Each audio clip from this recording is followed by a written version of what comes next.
मेरी बीवी 14 साल की थी और वो नहीं जानती थी सुहागरात में क्या होता है। मुझे बहुत गुस्सा आया कि उसके घर वालों ने उसको क्यों नहीं समझाया। फिर मैंने गुस्से से कहा, अपना लहंगा उतारो और मेरे पास आओ, मैं बताता हूँ सुहागरात में क्या होता है। और फिर मैंने उसका लहंगा उतार कर, मेरा नाम शहराज है और मैं 25 साल नौजवान था। मेरी जिंदगी एक सीधी सादी लकीर की तरह चल रही थी, लेकिन उस लकीर में कहीं भी मेरी मर्जी शामिल नहीं थी। मैं समझता था कि जवानी का मतलब होता है खुद फैसले करना, अपने ख्वाबों के मुताबिक जिंदगी बनाना। मगर मेरे हालात ऐसे थे कि यहाँ मेरा नाम तो शहराज था, मगर मेरी जिंदगी पर हुक्म सिर्फ दूसरों का चलता था। मेरे लिए अब लड़की तलाश की गई तो बस एक ही मियार रखा गया कि वो अपने साथ कितना जहेज ला सकती है। मैं हैरान रह गया कि मेरे किरदार को, मेरे असूलों को, मेरी पसंद को किसी ने एक लम्हे के लिए भी अहमियत नहीं दी। सबकी नजरें इस बात पर टिकी थी कि कौन सा घर ज्यादा सामान ला कर देगा और कौन सी लड़की के खानदान से ज्यादा फायदा उठाया जा सकता है। आखिरकार वही खानदान जीता जो सबसे बड़ा लालच दिखा सके। उन लोगों ने वादा किया कि वो सब कुछ देंगे, फर्नीचर से लेकर कीमती सामान तक, और यूं फैसला हो गया कि मैं उसी घर की लड़की से शादी करूंगा। पूरे खानदान में एक मैं ही वाहिद जवान लड़का था। पप्पू की 2 बेटियां थी, चाचू की 3 बेटियां थी, मामू की 1 बेटी थी, खाला कोई थी नहीं, और यूं सब ही मुझ पर जान छिड़कते थे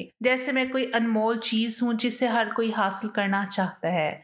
हम लोग सिर्फ इन्हीं 4 खानदानों के करीब रहते थे। मामू, चाचू, फूफो और खाला, यही लोग हमारे अपने समझे जाते थे। बाकी खानदान वालों से बस सलाम दुआ तक ही बात रहती थी। शादी ब्याह हो या किसी की खुशी, हम वहां कम ही जाते थे, लेकिन अगर कोई दुनिया से चला जाता तो अफसोस करने जरूर चले जाते थे। ऐसा नहीं था कि हम बड़े लोग थे, बल्कि अना और दिखावे की हद तक ही ताल्लुक रखा जाता था। मेरी सारी जवानी और मेरा बचपन इन्हीं कजनों में गुजर गया था, और शायद इन्हीं के घरों में ये बात बसाई गई थी कि तुमने शराज का दिल जीतना है ताकि वो तुम में से किसी एक का हो जाए। इसलिए वो हर तरह की कोशिश करती थी। कभी कोई मेरे सामने आकर कहती कि मैंने तुम्हारे लिए अपने हाथों से खाना बनाया है, कभी कोई अपनी महारतें दिखाने में लगी रहती थी। ये देखो, ये रुमाल मैंने अपने हाथ से बनाया है, ये सूट मैंने सी लिया है। सबकी कोशिशें सिर्फ इतनी थी कि वो मुझे घरेलू लगे, मुझे वो पसंद आ जाए, मगर मुझे इन चीज़ों से कोई फ़र्क नहीं पड़ता था। मुझे ऐसी लड़की की ज़रूरत थी जो दिल को भा जाए, जो मेरे साथ चल सके, जो मेरी ज़रूरियात को समझ सके। वो ज़रूरियात जो हर मर्द चाहता है कि उसकी बीवी पूरे दिल से करे। मगर मेरी ज़िंदगी में मेरी पसंद की कोई अहमियत ही नहीं रखी गई। जब शादी की बात हुई तो सबका यही ख्वाब था कि पढ़ा लिखा कमाने वाला लड़का उनकी बेटी का शौहर बने। इसलिए सबने एड़ी चोटी का जोर लगा दिया। हर कोई चाहता था कि मैं उस की बेटी का नसीब बन जाऊं। सबकी उम्मीदें मुझ पर लगी हुई थी, जैसे मैं कोई इनाम हूं जिसे जीतने के लिए मुकाबला किया जा रहा हो। लेकिन आखिरकार वो जीत गई जिसने सबसे ज्यादा फायदा दिखाया। खाला के शोहर बाहर रहते थे और अच्छा कमाते थे। उन्होंने सबसे बड़े जहेज का वादा किया और मेरे वालिदैन की आंखें चमक उठी। वो लोग लालची थे और लालच के आगे सब असूल बुझ जाते हैं। यूं फैसला हुआ कि मेरी शादी मेरी सबसे छोटी कजन लारेब से कर दी जाए, और मेरे दिल में उस लम्हे जो मायूसी उतरी थी मैं आज तक नहीं भूला। लारेब मुझे कभी अच्छी नहीं लगी थी, ना उसकी बातचीत, ना उसका अंदाज, ना उसका रवैया, मगर मेरी मर्जी का कोई वजन नहीं था। फैसला हो चुका था और अब मुझे इसी फैसले को मानकर जिंदगी गुजारनी थी। माँ बाप से मैं इतना ही कहा था कि अगर मेरी शादी खानदान में ही करनी थी तो फिर फूफो की बेटी से कर देते, मगर मेरी माँ को फूफो की बेटी हमेशा से जहर लगती थी। मुझे मालूम था कि फैसला आखिर मेरी माँ का ही होना था। बाबा तो बस दिखावे के सरबराह थे, हकीकत में वो माँ से डरते थे। उनकी आवाज के आगे एक लफ्ज तक नहीं बोलते थे। इसलिए उन्होंने अपनी बहन की बेटी को चुनकर मेरे सामने रख दिया था और यूं फैसला पक्का कर दिया गया। मैंने ये बात जब उठाई तो बाबा ने साफ कहा कि अब कुछ नहीं हो सकता, पैसे खर्च हो चुके हैं, लारेब के घर वालों ने वादे कर दिए हैं, उन्हें इनकार करना मुमकिन ही नहीं। उन्होंने मुझे समझाने के नाम पर डांट ही डांट सुनाई। तेरा मसला क्या है, लड़की में क्या खराबी है, लंगड़ी है क्या, नहीं ना, लूली है क्या, नहीं ना, बहरी है, गूंगी है, बोल नहीं सकती है, क्या मसला है? फिर मैंने धीमे लहजे में कहा कि ये बात नहीं है, लेकिन वो बहुत कम उम्र है, मैं उसे पसंद नहीं करता। बाबा हंसे जैसे मैं कोई मजाक कर रहा हूँ। लोग मरते हैं कम उम्र लड़की से शादी करने के लिए और तुझे तकलीफ हो रही है। कम उम्र लड़की का दिमाग कच्ची मिट्टी की तरह होता है, जिस तरफ चाहो ढहा लो वो हो जाती है। फिर वो बोले, इकलौती बेटी है, वो उसके बाप बाहर रहते हैं, मुल्क के बाहर, कल को तू भी बाहर चला जाएगा, तेरी किस्मत खुल जाएगी। मैंने कहा कि अच्छा, मुझे दूर भेज देंगे तो दुनिया में एक मैं ही हूँ क्या? मैंने क्या कसूर किया है, मुझे क्यों धकेल रहे हैं वहाँ? बाबा ने मेरी बात बिल्कुल नहीं सुनी। वो बोले कि दूर भेजेंगे तो क्या, सीने से लगा कर रखें, इधर तेरी नौकरी अच्छी है, लेकिन पाउंड की कमी तो नहीं कर रहा, लेकिन पाउंड की कमाई तो नहीं कर रहा ना, बाहर की कमाई कुछ और ही होती है। तू जानता भी है कि इसका मतलब क्या है, सारी जिंदगी बदल जाती जाती है, सिर्फ मेरी नहीं बल्कि सबकी, और सबसे ज्यादा तेरी अपनी। मैंने पूछा कि क्या सब कुछ दौलत ही होती है? इंसान की खुशी, इंसान की मर्जी, किसी की अहमियत नहीं। बाबा ने वो बात कही जो आज तक मेरे दिल में कील की तरह व्यवस्थ है। उन्होंने कहा, हाँ यही होता है, दौलत ही सब कुछ है। और ये बात जिसको जितनी जल्दी समझ आ जाती है वो उतना ही कामयाब होता है। जो लोग रिश्तों और जज्बात को सीने से लगाकर बैठे रहते हैं वो आखिर में जलील होते हैं। इसलिए अकल करो और चुपचाप शादी कर लो। माँ के सामने तो मैं वैसे भी कुछ नहीं बोल सकता था। बाबा ने भी मेरी वो क्लास ली कि मैं मजीद कुछ कहने की हिम्मत ना कर सका, और यूं मेरी शादी हो गई। ऐसी शादी जिसमें मेरे दिल की एक भी ख्वाहिश शामिल नहीं थी। शादी के दिन जब मैंने देखा कि बाकी तमाम कजनों में से कोई भी नहीं आया तो मेरे दिल में एक अजीब सा घाव लगा। सिर्फ उनके माँ बाप आए थे। ऐसा लग रहा था जैसे सबने मुंह मोड़ लिया हो, सबके दिल जैसे टूट गए हों, और शायद वो मेरा चेहरा तक देखना नहीं चाहते थे। मैं खुद भी जानता था कि ये सब उनका हक था। मैंने उनमें से किसी को अपनी मर्जी से नहीं ठुकराया था, मगर ठुकराया तो मैंने ही था। ना चाह कर भी इतने दिल तोड़कर क्या मुझे खुशी मिलनी थी? लेकिन मैंने कौन सा दिल खुशी से तोड़ा था? कौन सी मर्जी मेरी शामिल थी? यही सोचकर मैं खामोश रहा, मगर दिल अंदर से डूबता जा रहा था। शादी हो चुकी थी, लोगों के शोर हंगामे खत्म हो चुके थे, और अब मैं अपने कमरे की तरफ जा रहा था। वो कमरा जहाँ नई जिंदगी की शुरुआत होती है। मगर मेरे अंदर खुशी का एक कतरा भी नहीं था। ऐसा लग रहा था जैसे ये रास्ता मुझे कहीं और नहीं बल्कि अपने ही अंदर अंधेरे में ले जा रहा हो। लोग कहते हैं शादी के दिन तो दिल में लड्डू फोड़ते हैं, मगर मेरे दिल में जैसे पत्थर गिर रहे थे। मैंने जिंदगी में पहली बार महसूस किया था कि एक इंसान जिंदा होते हुए भी अंदर से बेजान हो सकता है। और मैं इसी बेजान हालत में अपने कमरे की दहलीज पर खड़ा था। दिल ही नहीं कर रहा था अंदर जाने का, जैसे कदम बोझल हो गए थे। सच कहूं तो बाकी जितनी भी कज़नें थी, जब वो मेरे आगे पीछे घूमती थी तो मुझे अच्छा लगता था। वो सब कम से कम मेरी उम्र की तो थी। उनके अंदाज में खुद इतमादी भी थी, समझ भी थी, और वो सब जानती थी कि एक लड़का किस तरह सोचता है। मगर लारेब के बारे में मैंने गलती से भी कभी ऐसा नहीं सोचा था। उसका बचपन मेरे सामने गुजरा था, और अब अचानक वो मेरी बीवी बन गई थी। ये बात मेरे अंदर कहरे की तरह उतर रही थी। इस शादी में मेरे लिए एक ही चीज बची थी, और वो थी नफसानी ख्वाहिशात, क्योंकि इसके अलावा हमारे रिश्ते में कुछ भी तो नहीं था। ना मैं उसे पसंद करता था, मुझे यकीन था कि वो भी मुझे पसंद नहीं करती थी, क्योंकि उसने कभी मेरे दिल को अपनी तरफ खींचने की कोशिश ही नहीं की। बाकी सब जो मेरे पीछे घूमती थी वो शायद अब कहीं बैठी रो रही थी, और वो रोना उनका हक भी था, क्योंकि दिल तोड़ने वाला मैं ही था, चाहे मर्जी मेरी ना भी हो।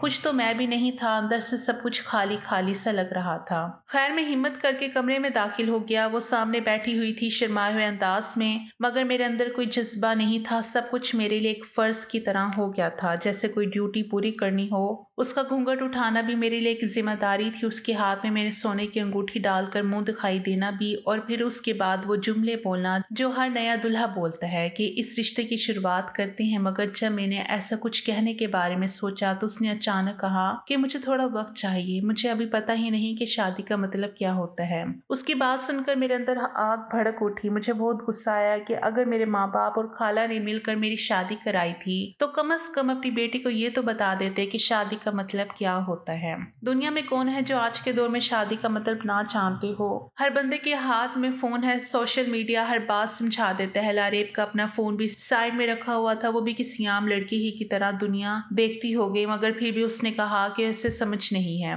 मैंने गुस्से को दबाते हुए कहा कि मैं तुम्हें समझा देता हूँ, मगर वो नरम आवाज में कहने लगी कि मुझे नहीं समझना भी, बस मुझे थोड़ी देर के लिए छोड़ दें, कि कुछ दिनों के लिए मुझे अकेला रहने दे। उसकी आवाज आराम से थी, मगर मेरे अंदर गुस्सा भर गया था। मैंने सख्त लहजे में कहा कि मैं भी तुम्हारे साथ रहने के लिए मरा नहीं चाह रहा। वह हैरान रह गई, क्योंकि उसने तो धीमे अंदाज में बात की थी, मगर मैंने अचानक गुस्से का इजहार कर दिया था। वो खामोश हो गई, कुछ ना बोली, जैसे मेरे लहजे ने उसको डरा दिया हो। मैं समझ गया कि वक्त के साथ साथ उसे अंदाजा हो जाएगा कि मैं उसका शोहर हूँ, ये मेरा शोहर नहीं। कि मैं सोच समझ कर बोलूँ, ये उसका फर्ज है कि वो सोच समझ कर बोले, क्योंकि इस घर में फैसला मैं ही करता हूँ। मैंने दिखाने के लिए कि मुझे कोई शौक नहीं उसकी कुर्बत का, मैं सोफे पर जाकर लेट गया। मैंने उसे एक लफ्ज भी नहीं कहा, बस करवट बदल कर आंखें बंद कर ली, ताकि उसे साफ पता चल जाए कि मैं उसके पीछे नहीं फिर रहा। मैं उसके पास जाना नहीं चाहता। वो अपने बिस्तर पर बैठी रही और मैं सोफे पर लेटा सोचता रहा कि क्या ऐसी शादियों में कभी खुशी जागती भी है, या दोनों लोग सिर्फ उम्र फर्ज निभाते रहते हैं और बस जिंदगी से तरह चलती रहती है, जैसे कोई बेकार कहानी जो ना शुरू अच्छी हो ना इंजाम। मैंने तो यही सोचा था कि बस उसके बाद वो चुप करके अपनी ज़िंदगी गुज़ारेगी और मैं अपनी गुज़ार लूँगा। अगर हमारे बीच कभी कोई ताल्लुक बना तो अलग बात है, वरना मैं अपनी दुनिया में रहूँगा और वो अपनी। मगर सुबह होते ही उसने सब उल्टा-पुल्टा कर दिया। वो काम किया जिसने मेरी पूरी अनाज तोड़ दी। सुबह उसने चाहकर मेरे रवैये की पूरी दास्तान सीधी मेरे माँ-बाप को सुना दी और उसी वक़्त उसकी माँ नाश्ता लेकर हमारे घर आई तो उसके सामने भी वही बातें दोहरा दी। वो साफ कह रही थी कि पहली रात मैंने इसे डाँटा, इस पर गुस्सा किया और उससे कहा कि तुम्हें कुछ सिखाकर नहीं भेजा। उसने बात ऐसे अंदाज में की जैसे मैं कोई ज़ालिम शौहर हूँ और वो मासूम मज़लूम लड़की। मैं एक लम्हे में अपने माँ-बाप के सामने भी शर्मिंदा हो गया और अपनी खाला के सामने भी। खाला तो नाश्ता रख के खामोशी से बेटी को ले गई और कहा कि शाम को आ जाना।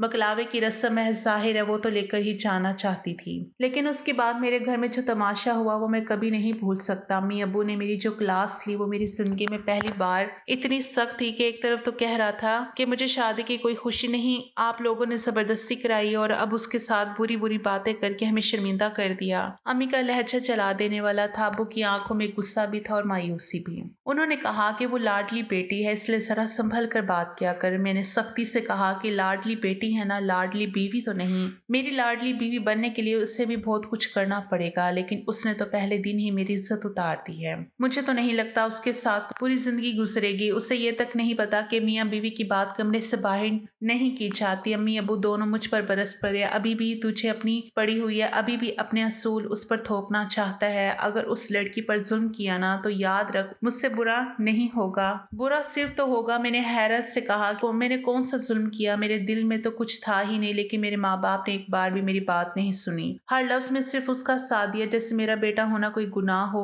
उनका अंदाज बता रहा था कि चाहे गलती उसकी होती तब भी लाडली बेटी का साथ ही दिया जाता है। अब मुझे यकीन हो गया कि वो लड़की कितनी अजीब है। एक दिन की शादी में घर का माहौल बदल दिया, पूरा फसाद डाल दिया था। शाम हुई तो बाबा ने हुक्म दिया कि उठो जाओ उसे लेकर आओ, रस्म है वहां पर सबके साथ खाना खाओगे और फिर इज्जत से उसे अपने साथ वापस लाना है। और खबरदार जो वहां मुंह बनाकर बैठे रहे, तुम्हारी हर बात की खबर हमें मिलेगी। मैंने गुस्से से कहा ठीक है, साथ ही तंज किया कि ये भी पूछ लीजिएगा कि मैंने कितने नवाले खाए और कितनी दफा सांस ली। बाबा ने सख्ती से कहा कि बकवास बंद करो, दफा हो जाओ और वही करो जो कहा है। मैं शाम को अपनी नासमझ सी बीवी को लेने गया। वो अपने घर वालों के दरमियान बैठी थी। मैंने खाला से भी माफी मांगी। मैंने कहा कि ऐसी बात नहीं है, मैंने कुछ बुरा नहीं किया। उन्होंने सख्त लहजे में कहा कि मैं तुमसे बाद में बात करूंगी, अभी इसे ले जाओ। उनके लहजे से साफ लग रहा था कि वो नाराज थीं। खाला ने जाते वक्त मुझे कपड़े, जूते, फल, फ्रूट और कुछ पैसे भी दिए। मैंने लेने से इनकार किया क्योंकि दिल में पहले ही लड़की को ले जाने का बोझ था। मगर खाला ने कहा कि ये रस्म है, इससे मुकम्मल होना चाहिए, इसलिए मुझे सब लेना पड़ेगा। घर वापस आकर मैंने उससे एक लफ्ज तक नहीं कहा, ना अच्छा ना बुरा। खाना हम वहां खाकर आए थे। वो अपने बिस्तर पर जाकर सो गई। मैं सोफे पर आकर लेट गया। हम दोनों एक ही घर में थे मगर दोनों एक दूसरे से कोसों दूर, जैसे सिर्फ दो जिस्म एक छत के नीचे रख दिए गए हों और उनके दरमियान कोई भी रिश्ता ना हो। यूं हमारी शादी का दूसरा दिन भी खामोशी, गुस्से और बोझ की तरह गुजर गया। लारेब की जिंदगी घर के अंदर बिल्कुल अलग थी और मेरे साथ बिल्कुल अलग। उसके रवैये को देखकर मैं अक्सर हैरान रह जाता था। वो सुबह उठती तो सबसे पहले मेरी माँ के साथ बैठ जाती और उनके साथ घुल मिलकर बातें करती। कभी हंसी मजाक करती जिस पर मेरी माँ भी मुस्कुरा देती और कभी कभार मेरी माँ उसे नसीहतें भी कर देती और वो धीमे अंदाज में उनकी बातें सुनती और मान जाती। उसकी ये बातें सुनकर मुझे अंदर से अजीब सा एहसास होता कि ये लड़की मेरी नहीं बल्कि सबकी है, जैसे इसका दिल हमारे घर के हर कोने में बट गया हो। बाबा के साथ भी उसका रवैया हल्का फुल्का और खुशगवार होता। कभी कभी वो मजाक कर देती और बाबा हंसी से उसे प्यार से डांट देते। वो सब कुछ बड़े आराम से करती जैसे उसे बिल्कुल भी पता ना हो कि घर में एक शौहर भी है जो उसके बराबर बैठा है। वो सुबह जब जागती तो बाजार भी माँ के साथ जाती, कभी कोई चीज लेने चली जाती, कभी सब्जी या फल का इंतजाम करती, कभी कपड़ों के लिए जाती और वापस आकर सब कुछ तरतीब दे देती।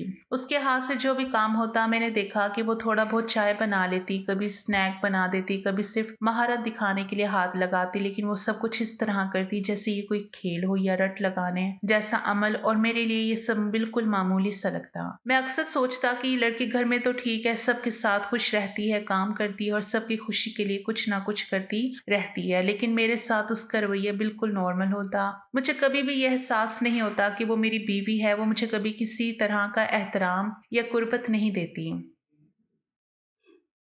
बस ऐसे लगता कि मैं वहाँ बैठा हूँ और वो भी वहाँ बैठी है, दोनों एक ही छत के नीचे मगर एक दूसरे की दुनिया में नहीं है। ये सोचकर मैं अक्सर दिल ही दिल में परेशान हो जाता कि आखिर उसको ये समझाना कि शादी क्या चीज़ है और मियाँ बीवी के दरमियान ताल्लुक किस तरह का होता है, ये काम बहुत मुश्किल है। क्योंकि उसे शायद ये बात मालूम ही नहीं कि शादी का मतलब सिर्फ एक कमरे में रहना और एक बिस्तर पर सोना नहीं होता। मैं रोजाना उसे देखकर सोचता कि आखिर मैंने शादी क्यों की थी, क्या वाकई मैंने अपनी मर्जी के बगैर ये रिश्ता कबूल कर लिया था और क्या ये रिश्ता बस ज़ाहिरी चीज़ों के लिए है या फिर कुछ भी हकीकी नहीं है। मैं अक्सर अपने दिल से ये सवाल पूछता कि अगर यही हाल रहा तो मेरी जिंदगी किस तरफ जाएगी। क्या मैं बस अपनी ख्वाहिशात को दबाए रहूंगा या फिर कोई और रास्ता निकालना पड़ेगा। मेरे लिए सोचना भी मुश्किल हो गया कि या तो मैं किसी और के साथ चक्कर चला लूं या फिर बस इसी तरह अपनी जिंदगी गुजारता रहूं जैसे अब गुजर रही है। लारेब की हर बात, हर हरकत, हर हंसी मुझे ये एहसास दिलाती कि वो इस रिश्ते को सिर्फ एक रस्म समझती है। उसे शादी के असल मतलब से कोई सरोकार नहीं है। उसे सिर्फ ये पता है कि अब उसका एक शौहर है और अब वो एक कमरे में एक बिस्तर पर मेरे साथ रहेगी। बाकी सब कुछ उसे समझ नहीं आया और ना ही दिलचस्पी थी। मैं अक्सर अपने दिल में सोचता कि ये लड़की अपने घर वालों की लाडली है मगर मेरी लाडली बीवी नहीं है। उसे यह हकीकत कभी मालूम नहीं होगी और अगर यह हकीकत वक्त पर ना समझेगी तो फिर हमारी जिंदगी एक जैसे दिनों में गुजर जाएगी और हर दिन बस एक सा बगैर जज्बात के, बगैर किसी एहसास के। मैं अक्सर सोचता हूँ कि अगर यही सिलसिला जारी रहा और मैंने उसे समझाने की कोशिश ना की तो मेरा दिल उससे भर जाएगा और मैं खुद भी इस रिश्ते से खफा हो जाऊंगा। मैंने अपने आप से वादा किया या तो मैं इसे किसी तरह समझाऊंगा या फिर अपनी जिंदगी के लिए कोई और रास्ता ढूंढूंगा, क्योंकि बस इस तरह झेलना मेरे लिए मुमकिन नहीं था। दिल चाहता कि कहीं और निकल जाऊं या फिर बस अपने दिमाग में इस रिश्ते की तमाम तवक्कुआत को खत्म कर दूं। मैं अक्सर रात को सोचता कि लारेब के साथ मेरा रिश्ता सिर्फ कमरे के अंदर रहना और बिस्तर पर सोना ही है,